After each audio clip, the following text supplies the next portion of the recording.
Asian cup বাছাইয়ে match খেলতে শিলংয়ে বাংলাদেশ দল। ম্যাচ ভেন্যু নিয়ে অসন্তোষ কোচ কাবরেরার। শেষ মুহূর্তে লাল সবুজের প্র্যাকটিস ভেন্যু পরিবর্তন করেছে।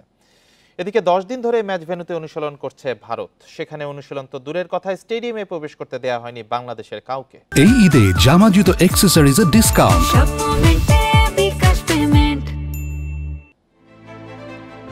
লাল সবুজ জার্সিতে অভিষেক রাঙানোর অপেক্ষায় হামজা চৌধুরী। ব্লু টাইগার্সের জন্য বড় হুমকি, ভারতের মাঝমাঠ নিয়ন্ত্রণে বাধা হয়ে দাঁড়াতে পারেন। যে কারণেই হয়তো হোম অ্যাডভান্টেজ সুবিধা কাজে লাগিয়েছে টিম ইন্ডিয়া। বাজে মাঠের কারণে প্রথম দিনের অনুশীলন পরিকল্পনা মাফিক কাজে লাগাতে পারেনি কোচ হাবিয়ার কাবরেরা। দ্বিতীয় দিনেও একই চিত্র, জওহরলাল নেহরু স্টেডিয়ামের প্র্যাকটিস গ্রাউন্ড। ম্যাচের গ্রাউন্ড ঘাসের হলেও অনুশীলনের জন্য দেয়া হয় টার্ফের মাঠ। দেখুন, আমরা জানি এটা ওদের স্ট্র্যাটেজি, বাট আমরা এই স্ট্র্যাটেজিকে মোকাবেলা করার জন্য আমাদের প্র্যাকটিস করতে হবে। সো আমাদেরকে আজকে যে আপনারা জানেন গতকালকে যে মাঠটা দেওয়া হয়েছিল সেটাতে আজকে বলা হচ্ছিল সেটাতে করার জন্য, বাট আমরা এগ্রি না যে আমরা ওই মাঠে করা আসলে না করার মতোই। শনিবার সন্ধ্যায় শুরু হয় দ্বিতীয় দিনের অনুশীলন।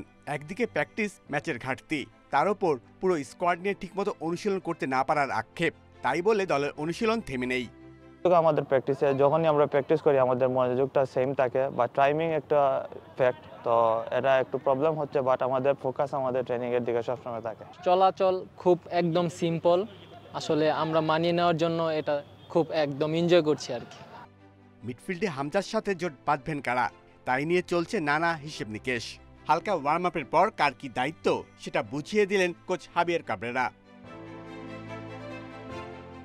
Shamim Ahmed, independent news.